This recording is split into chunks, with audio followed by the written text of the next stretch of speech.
Hello everyone and welcome back to my channel, the Nancy Musa Network. Now as always, don't forget to like, comment and subscribe so every time I drop a video you guys will be the first to know. If you haven't subscribed, go and press that subscribe button right now. I'll wait for you. Okay, your time is up.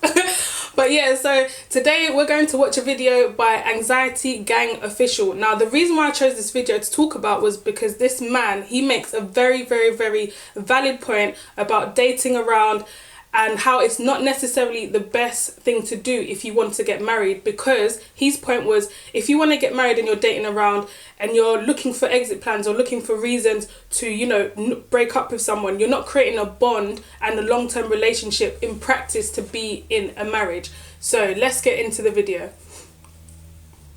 The concept of what we call dating is honestly practicing divorce.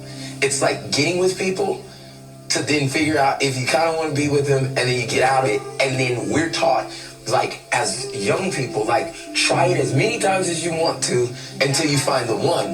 But what you've done is you've formed unknowingly a habit of getting into things and getting out of them. Oh wow, I've never heard anyone say that. So what ends up happening is when you get into a marriage and you're like, they're better than everybody else, and oh my God, I love them, and they got me the right ring, and you go all that other stuff. When it gets tough, you're like, the first reflex I know to do is get out of it.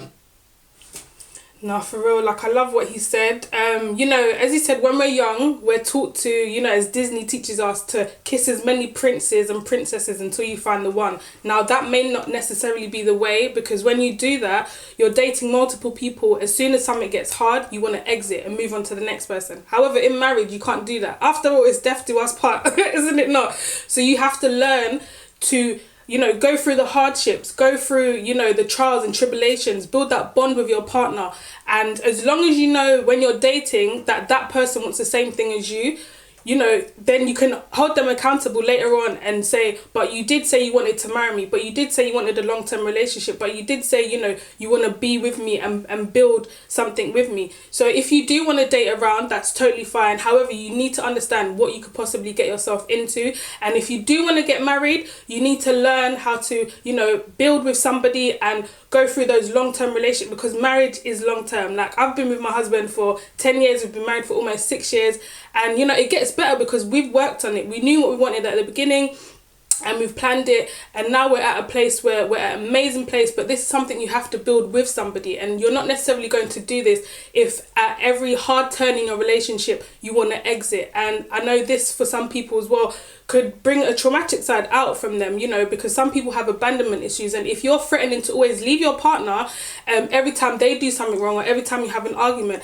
this is not good for your relationship. So guys, please know what you want when it comes to dating, and if you do want to, you know, have a long-term relationship and get married with somebody, know that you should want the same thing as them. You should have to, you know, withstand the hardships of marriage and relationship. That doesn't mean you should suffer, but learn to bond with somebody and build something long-term if you want to get married. Thanks so much for watching, guys. Catch me on my next video. If you haven't subscribed, go and do it now and share this video. Thank you so much for watching.